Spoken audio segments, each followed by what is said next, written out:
इस वक्त की तस्वीरें आप मंडी डबाली से देख रहे हैं। आदित्य देवलाल बातचीत। सर, डबाली विधानसभा में डॉक्टर केवी सिंह और अमित शाह के द्वारा बाहर के नेताओं को बुलाया जा रहा है। जैसे बात की जाए पंजाब से भी बुलाया जा रहा है और राजस्थान से भी बुलाया जा रहा है। जैसे आज ही बात की जाए तो रसालिया खेड़ा में आज दीपेंद्र सिंह हुड्डा भी पहुंचे, लेकिन आपकी पार्टी की तरफ से अभी तक किसी भी नेता को बाहर से नहीं बुलाया गया। इसके पीछे क्या कारण है? देखिए, ऐसे है कि जिन लोगों को अपने आप पे भरोसा नहीं है, जो विधायक है पिछली बारी रहा है, इसको अपने आप पे भरोसा नहीं है, इसीलिए ये अलग अलग नेताओं को बुला रहा है। पंजाब के कांग्रेस का प्रदेश अध्यक्ष, उसकी धर्मपत्नी आई, और भी कई पंजाब के इसने कांग्रेसी नेता बुलाए। इसके बाद इसने राजस्थान के कांग्रेस के नेता बुलाए, राजस्थान का प्रदेश अध्यक्ष बुलाया, दिल्ली के नेता बुलाए, उसके साथ साथ भूपेंद्र हुड्डा जी उनको बुला लिया। आज उनका बेटा भूपेंद्र सिंह हुड्डा है तो कुर्सियां खाली थी, सारा उनका रोड शो फ्लॉप, आदमी नहीं थे। 35 गाड़ी भूपेंद्र सिंह हुड्डा अपनी लेके आया, उन 35 गाड़ियों में आदमी लाए। और इनके पास इनकी हालत ये है कि इन्होंने सच्चाई में ये 5 साल ये एमएलए यहाँ रहा ही नहीं, इसका कोई ठिकाना ही नहीं था। अब इन्होंने यहाँ एक मकान आखिर में जाके अपना मुहूर्त कराया है। इनके मकान से पहले तो 4 महीने पहले मैंने मकान ले लिया था यहाँ पे। ये बुखला चुके हैं सर, और इनकी बुखलाहट जो है ये इस बात का प्रमाण है कि इनको बाहर से लोग अपने प्रचार के लिए बुलाने पड़ रहे हैं, लोगों की तसल्ली करने के लिए। मुझे बुलाने की जरूरत नहीं है, मैंने काम कर रखा है 10 साल। मैं हर गांव के हर व्यक्ति को जानता हूँ, मैं गांव की हर गली जानता हूँ, डोली डोली ढाणी ढाणी। मेरे को तो गांव की सीम का पता है, अभी ये गांव की सीम आ गई है, कितनी नहरें हैं, कितने खाड़ है, कौन से मौके पे कितनी जमीन है, सारा पता। सर, आपने डबाली का लोगों का कहना है कि आदित्य देवीलाल ने एक खजाना खोद निकाला, वो कौन सा खजाना है? इनकी सारी पोल पट्टी निकाल के जो इन्होंने लोगों की आंखों में धूल झोंक रखी थी वो निकाल के लोगों के सामने रख दी। अब इन्होंने एक शगुफा और छोड़ा है कि हम राहुल गांधी को लेके आएंगे। मुझे बड़ी हंसी आ रही है, तो कोई आदमी तुमने छोड़ा है जो तुम नहीं लाए हो, और फिर भी जनता हिल नहीं रही। इससे बड़ी हंसी वाली बात और क्या हो? ये क्या सोचते हैं कि फलाना आदमी आ गया तो अब हमारे वोट बढ़ गए, फलाना। अरे तुम्हारे वोट बढ़ जाते अगर तुम 5 साल लोगों में रहते, लोगों की दुख हो तकलीफ, लोगों की जो यहाँ की समस्याएं हैं उन समस्याओं के बीच में रहते। अखबारी बयानबाजी, फेसबुकों पे लड़ाई, फेसबुकों पे जंग जीती जाती है, कभी नहीं जीतती। जंग जीतती है जमीन पे रह के, जमीन तो इनके नीचे थी नहीं। अब ये कोशिश कर रहे हैं कि चलो राहुल गांधी को भी ले आते हैं। ले राहुल गांधी, क्या फर्क पड़ेगा? जब भूपेंद्र हुड्डा जो उसका लड़का है हेलीकॉप्टर लेके आया, 400 आदमी, सर 400 आदमी तो 200 आदमी तो हेलीकॉप्टर देखने आ जाते हैं। मेरे को कोई कह रहा था 20-50 गाड़ी साथ लेके आया है, उनमें आदमी ले आते हैं। कुर्सियां, हाँ एक बात है, ये कुर्सी नहीं लाते साथ, नहीं तो अगर इनको तो लोग कुर्सी भी ना आते, फिर कुर्सियां भी साथ लानी पड़े।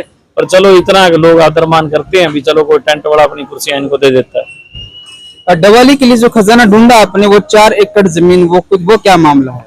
देखिए, मैं तो एक चीज कह रहा हूँ कि जिस आदमी की काम करने की नीयत हो वो आदमी दिल से काम करता है। और मैंने तो डबाली को 4 एकड़ का पार्क दिया। 4 एकड़ जमीन हमारे डबाली शहर के अंदर थी, बीचों बीच बिल्कुल सेंटर में, जिसको आज तक ये जितने राजनीतिक लोग थे जो यहाँ रहा करते थे, अपने आप पे शराफत का चोला उड़ रखा है। मेरे ताऊ हैं डॉक्टर केवी सिंह, बहुत शरीफ अपने आप को बताते हैं, इतने शरीफ हैं कि उनकी नजर थी इस जमीन पे कि इस जमीन को हम किस तरीके से खाएं। कभी भी डबाली शहर के लोगों को ये पता नहीं लगने दिया कि ऐसी कोई जगह है पार्क बन सकता है। लोगों को ये कहा कि सपने बेचा करते, हम डबाली को पेरिस बना देंगे, हम डबाली को लंदन जैसा बना देंगे।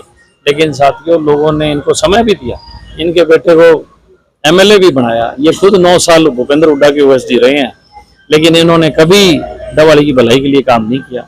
और मैंने वो 4 किले जमीन निकाल के मार्केटिंग बोर्ड की थी, वापिस नगर पालिका को ट्रांसफर कर दी, इस कंडीशन पे कि आप पार्क बनाओ, और आज पार्क का काम शुरू हुआ। मैंने डबाली में काफी लोगों से बातचीत की, जिस दौरान 3 बात आपकी पर्सनल निकल कर आती है। वो एक तो ये है कि इस बंदे ने गरीब को ही नहीं, इसने व्यापारी का फायदा किया। सब्जी मंडी की सबसे बड़ी समस्या थी वो उसको भी हल किया है। उसके बाद में जो एक गरीब इंसान घर में केवल खाना नहीं बनता, उसे मजदूरी पे आना पड़ता है, तो उसके लिए भी जो खाने वाली जो कैंटीन थी वो थी। और बात करते हैं आप व्यापारी से लेके दूसरी बार मंडी की बात करते हैं, उसमें इम्प्रूवमेंट किया, स्कूल में इम्प्रूवमेंट किया, तो इस पर आपका क्या कहना है? देखिए, सबसे बड़ी चीज है कि जब भी डबवाली के अंदर किसान अपने अनाज को लेके आते थे, सुबह घर से जल्दी ट्राली में अनाज लेके पहुंचते थे, तो रोटी कई दफा रोटी नहीं लेके आते थे, तो वो यहाँ पे भूखे से बैठे रहते थे। मैंने डबवाली अनाज मंडी में कैंटीन शुरू की, 10 रुपए पौष्टिक आहार, उससे किसानों को भी लाभ हुआ और मंडी के जितने मजदूर हैं, चाहे वो तोले का काम करते हैं, चाहे लदान का काम करते हैं, उठान का काम करते हैं, हर आदमी को, कोई भी आदमी जाए 10 रुपए थाली। आज से पहले कभी भी डबवाली की अनाज मंडी में 10 रुपए थाली में भोजन नहीं था और वो शुरू है, लोगों को भोजन मिल रहा है। सब्जी मंडी का भी मामला था, जो अंदर की सब्जी मंडी थी बहुत छोटी थी, व्यापारी भाई बहुत तंग थे, उनका सामान नहीं आता था। हमने बाहर सब्जी मंडी बनाई, सारे व्यापारियों को दुकान दी, आज सब्जी मंडी बहुत खुली जगह में है। अरे मैं सुबह गया भी था परसों, बहुत बढ़िया तरीके से सब्जी मंडी लगी है, लोग निहाल हो गए। इसके साथ साथ हमने यहाँ पे एजुकेशन पे भी काम किया। डबवाली में बहुत बड़ा स्कूल बनाने जा रहे हैं, लगभग 22-24 करोड़ रुपए उस पे सैंक्शन हो गया है, टेंडर लग गया है, काम बहुत जल्दी शुरू हो जाएगा। तो डबवाली को हमने खूबसूरत खुशहाल बनाने की डबवाली हमने संकल्प लिया, निश्चित तौर पे हम डबवाली को खूबसूरत और खुशहाल बनाएंगे। सर लास्ट में पूछना चाहूंगा, कोई ऐसी बात सामने आ रही है आपको कि इस बार आज तक इन लोग डबवाली में जीते नहीं कभी, इस बार कहा जा रहा है कि इतिहास रचेगी, कुछ ऐसी बातें सामने आ रही है? देखिए, ये तो जो लोग प्रचार कर रहे हैं, मैं मानता हूँ वो भ्रामक प्रचार कर रहे हैं। इंडियन नेशनल लोकदल डबवाली में जीती है, टेकचंद छाबड़ा जी ऐनक के निशान पे लोकदल के चिन्ह पे चुनाव लड़े। मैं बता रहा हूँ, उसी के चिन्ह पे चेयरमैन बने हैं। उसके बाद ये पहला चुनाव है एमएलए का। निश्चित तौर पे इस दफा भी जिन लोगों ने टेकचंद छाबड़ा जी को आशीर्वाद दिया, निश्चित तौर पे वो प्लस जो हमारे लोग थे, दोनों मिलके इस बार भी डबवाली में चश्मे का निशान इंडियन नेशनल लोकदल जीतेगी, इसमें कोई दो राय नहीं है। फिर डबवाली के लोगों का पूरा भरोसा है कि जो व्यक्ति जमीनें ढूंढ ढूंढ के सरकार से लाके और पार्क बना सकता है, वो हमारी डबवाली में। तो इस बीच में हो रहा है आपकी 52, जो इंसान 52 डिग्री टेम्परेचर में, 40 डिग्री टेम्परेचर में 45 डिग्री टेम्परेचर की बात होती थी, ये सब लोगों को कहना है। मैं डोर टू डोर निकालता था, मेरी 32 गांव मैंने घर घर गया, उस टाइम गर्मी बहुत थी, लेकिन मैंने कभी परवाह नहीं की। जब जो आदमी ने मन में ठान ली रहना ही जनता में, सेवा ही करनी है, तो फिर हमें गर्मी और सर्दी क्या लगती। मैं तो रात को भी मेड़ी पे सोया करता, कभी धर्मशाला में, कभी ऐसी चौपाल पे। सिर्फ कोई लग रहा है आपको, कोई कॉपी भी कर रहा है आपको? सब लोग कर रहे हैं, सब लोग कर रहे हैं। आप एक नई चीज बताता हूँ, इस पूरे चुनावी कैंपेन में पहले मुझे बदनाम करने की कोशिश की गई, मेरे खिलाफ गलत शब्द यूज किए गए, मेरे खिलाफ गलत बयानबाजी की, मुझे गुंडा और ऐसा प्रवृत्ति का आदमी उन्होंने कोशिश की। लेकिन मैंने हमेशा कहा कि मैं पॉजिटिव सब सोच का आदमी हूँ, मैं कभी नेगेटिव पॉलिटिक्स नहीं करता, कभी भी किसी पे गलत आरोप नहीं लगाते जब तक आपके पास चीजें ना हो। अभी भी मैं कह रहा हूँ, अभी दिन शेष है, हो सकता है कुछ ना कुछ ऐसा कुछ करके अपनी तरफ से ही करके और मेरे पे वो इल्जाम लगाने की कोशिश करेंगे, क्योंकि अब इन लोगों की जमीन खिसक चुकी है, ये बुखला चुके हैं। इन सब का टारगेट अभी भी यही है कि हम आदित्य से किससे निपटें, कैसे निपटें। पिछली बार भी मैं चुनाव जीतता, लेकिन पिछली बार सब लोग एक हो गए थे और इन लोगों ने एक चीज सोच ली थी, आदित्य जीतना नहीं चाहिए, क्योंकि उनको पता था ये जीत गया तो ये बहुत काम करेगा। और हारने के बाद भी मैं कभी टिका नहीं, मैंने लोगों में काम किया, डेवलपमेंट के काम किए, जो डेवलपमेंट के काम आज भी गाँव में लोग मान रहे हैं इस बात को। निश्चित तौर पर मैं आपके माध्यम से कहना चाहूंगा, एक दफा डबवाली के लोगों से ये अरदास विनती करूंगा कि आप एक दफा मुझ पर भरोसा करके देखें। मैं ईमानदारी से बोल रहा हूँ, मैं 100 गुना ज्यादा आप लोगों को इलाके में काम करूंगा, आप लोगों की मदद करूंगा। मेरी राजनीति थाने तहसील की राजनीति नहीं है, मेरी स्वच्छ राजनीति है और शराफत की, ईमानदारी की है। मैंने आज तक कभी लूटपाट पैसे का ऐसा काम नहीं किया। हाँ, केवी सिंह के साथ जो बहुत से लोग लगे हुए हैं, वो अपने आप को तो शरीफ बताते हैं, लेकिन उनके साथ जितने कांग्रेस के नेता लगे हुए हैं वो सब कब्जे करते हैं। कोई प्लाट का, गरीब का प्लाट कब्जे कर लिया, किसी ने उसकी दुकान कब्जे कर ली, कोई कब्जे की जमीन है उसमें पैसे देके उसने डरा धमका के काम किए। केवी सिंह आज बोल रहे हैं कि मैं तो शराफत का काम करता हूँ, शरीफ हूँ, तो मैं नाम नहीं लूंगा। पूरे डबवाली के लोगों को पता है कि आप कांग्रेसी चेहरे जो शहर में जितने, उन चेहरों को देखो और ये देखो इन चेहरों में से कितने ऐसे चेहरे हैं जिन लोगों ने दुकानें और प्लाटों पे कब्जे किए हैं। तो मेरी आपकी चैनल के माध्यम से यही है कि आप एक बारी डबवाली के लोग इस बात को सोचें कि जितने लोग कांग्रेस के साथ हैं, केवी सिंह के साथ हैं, उनमें कितने लोग हैं जिन्होंने कब्जे कर रखे हैं।